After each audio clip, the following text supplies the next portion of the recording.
Mesdames, Messieurs, bonjour et merci de nous préférer pour vous informer. Voici les titres du journal. La tuberculose, un problème de santé publique, fait toujours des victimes dans le monde. Malgré l'existence de traitements, le Bénin vient de lancer une évaluation sur les problèmes liés aux droits des personnes vulnérables dans la riposte contre la tuberculose. La question de la dégradation des sols reste d'actualité et préoccupe plus d'un que faire face au phénomène des changements climatiques qui ont une part importante dans le système de dégradation des sols. La réponse est à suivre. Et puis nous ferons un zoom sur le métier d'horloger, une profession qui est visiblement en voie de disparition avec l'apparition des téléphones portables et autres gadgets électroniques.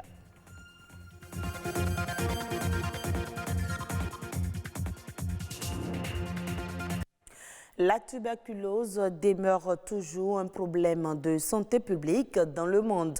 Selon les rapports de l'Organisation mondiale de la santé en 2019, environ 1,4 million de personnes sont mortes de maladies liées à la tuberculose malgré l'existence de traitements d'appoint. Et pour aider les malades ici au Bénin, une évaluation sur les problèmes liés aux droits des personnes vulnérables dans la riposte à l'endémie de ce mal a été lancée. Daniel Sosa et Benjamin Denagnon étaient de la partie. Voici le reportage. Je voudrais en même temps profiter pour faire des plaidoyers. Fabrice est un malade guéri de la tuberculose.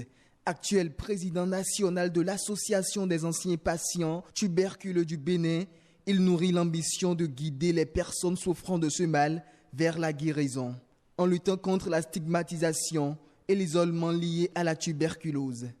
Ce n'est pas du tout facile parce qu'il faut avouer que dans notre contexte sociologique, la tuberculose n'est pas vue comme une maladie ordinaire. Et ces préjugés varient d'une région du pays à une autre. Et lorsque vous souffrez de la tuberculose, déjà on se demande est-ce que vraiment les médicaments existent pour pouvoir avoir une guérison totale. Je dis, j'en suis une preuve vivante, les médicaments existent et ça se guérit. Et autre chose, je pense que les patients tuberculeux doivent également avoir un mental fort et te dire la tuberculose c'est comme toute autre maladie.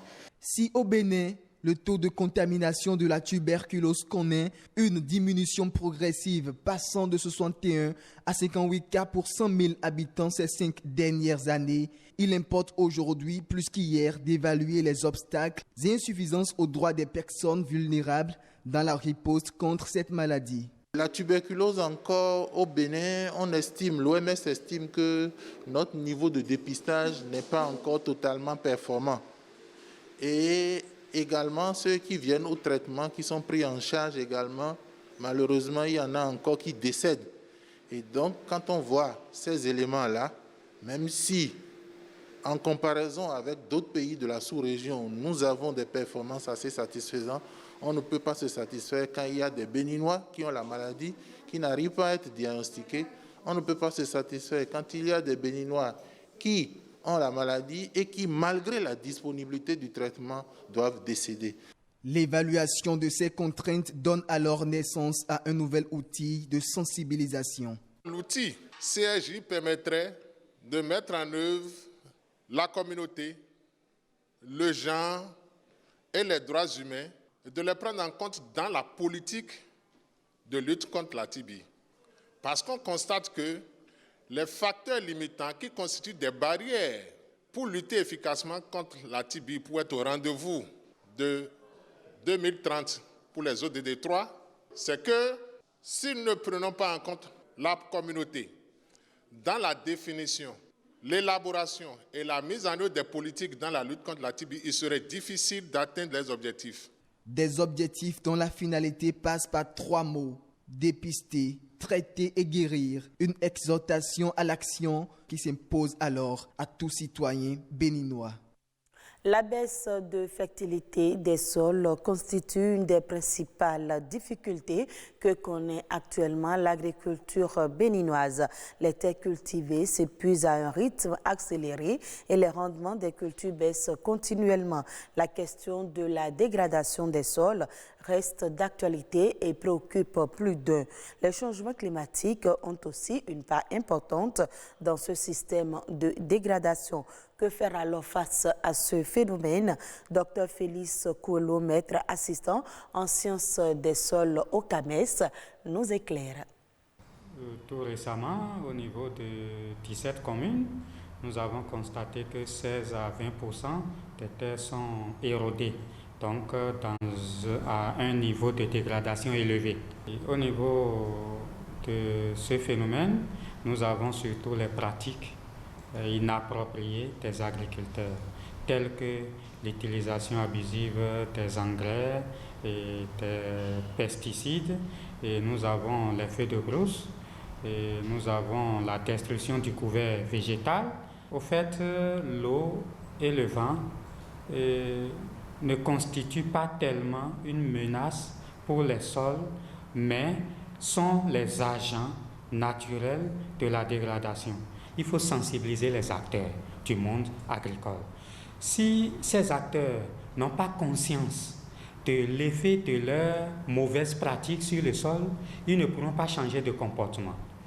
Et deuxièmement, il faut mettre à leur disposition les bonnes pratiques. Et quand on parle de bonnes pratiques, il faut éviter par exemple les feux de brousse. Et pour éviter les feux de brousse, il suffit de faire un paillage que nous appelons mulching. Donc, l'agriculteur nettoie sa parcelle, mais il laisse les résidus sur place et il fait le semis dans les résidus. Ensuite, il faut limiter le labour. Il faut faire un minimum labour ou bien il ne faut pas du tout faire le labour. Ensuite, il faut associer à l'utilisation des engrais chimiques les engrais organiques.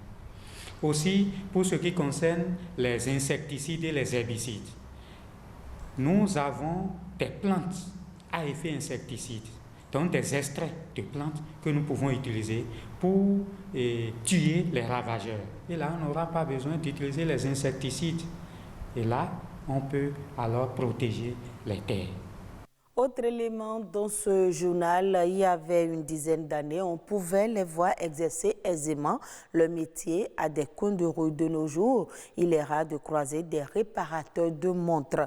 En effet, plusieurs personnes n'éprouvent plus le besoin de faire réparer leur horloge ou pendule avec l'apparition des téléphones portables et autres gadgets. Une situation dommageable pour ceux qui exercent ce métier. Réparation de montres, métier en voie de disparition. C'est un reportage de François d'Assise Amassiwa et Rodrigue Blondouma. L'avenir des réparateurs de montres, communément appelés horlogers, est sombre au Bénin. Avec le développement des technologies de l'information et de la communication, certains métiers, jadis très en vogue dans nos sociétés, sont en voie de disparition.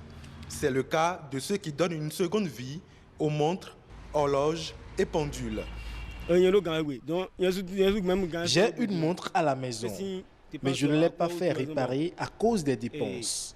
Si je veux consulter l'heure, date, je regarde sur mon portable. La télévision et le téléphone portable ont fait que le business ne marche plus. La plupart des montres portées aujourd'hui n'ont pas la bonne heure ou ne marchent même pas. On les porte plus pour des besoins esthétiques que de nécessité. La clientèle s'amenuise donc au fil des années. Du coup, beaucoup de réparateurs de montres se reconvertissent. Avec l'apparition du téléphone portable, certains sont devenus conducteurs de taxi-moto. Et pourtant, l'apprentissage du métier s'étale sur plusieurs années et exige une concentration minutieuse. C'est plus que ce que vous dites. J'ai fait 5 ans au moins. 5 ans. 7 ans. J'ai fait 7 ans en apprentissage. Le métier est dur, surtout avec la finesse des objets. Il faut être vif d'esprit. Certains clients sont particuliers, comme ce monsieur qui nous a confié hors micro qu'il n'est pas un amateur de montres. Celle qu'il est venu réparer est un cadeau à lui offert, un objet qui a donc une valeur sentimentale. Mais malgré toutes ces difficultés, certains arrivent à joindre les deux bouts et subvenir aux besoins de leur famille. Pas question pour eux que le métier disparaisse. Je remercie Dieu, je trouve ce qui peut me suffire.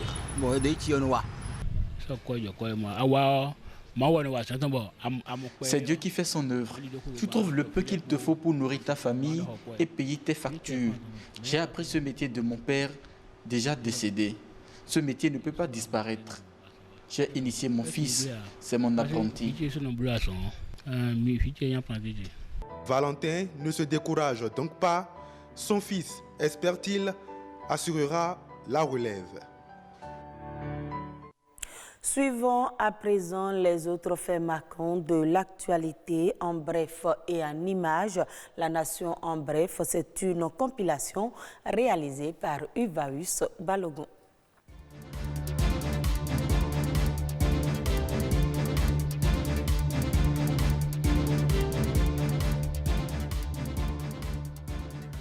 Le gouvernement vient de débloquer 15 milliards de francs CFA pour la satisfaction des besoins des travailleurs. L'annonce a été faite après la rencontre du vendredi 16 octobre dernier entre le chef de l'État et les responsables des centrales et confédérations syndicales. Il en ressort que le gouvernement a engagé d'énormes ressources pour éponger une part importante des dettes de l'État à l'égard des agents de l'État découlant de diverses décisions prises avant 2016.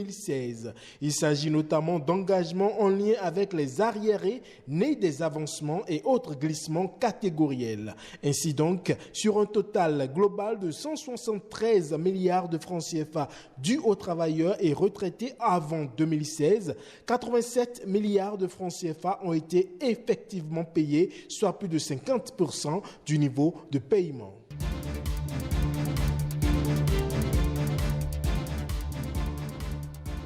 Le ministre menace de sanctionner les chefs d'établissements publics et privés qui continuent d'exercer des châtiments corporels sur les apprenants malgré les tests en vigueur et les rappels à l'ordre. Désormais donc, tout chef d'établissement public qui se rendrait coupable de tels actes sera purement et simplement relevé de ses fonctions et sera traduit devant la commission administrative paritaire pour faute grave. Quant aux établissements privés dans lesquels les prescriptions ne seraient pas respectées, l'autorisation d'ouverture des 10 établissements sera retirée sans autre forme de procès et les auteurs traduits devant les juridictions compétentes, explique un communiqué de presse signé du ministre Maounion Kapo.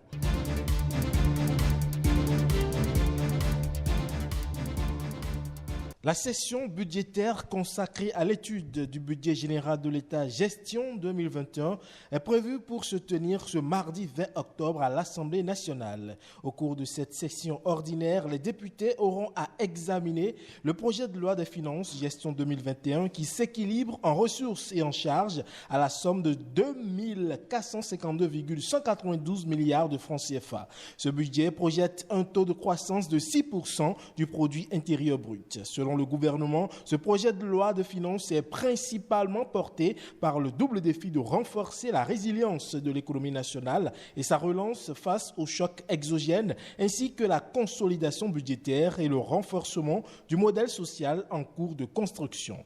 Il tient également compte des mesures d'atténuation des implications de la COVID-19 sur le plan socio-économique.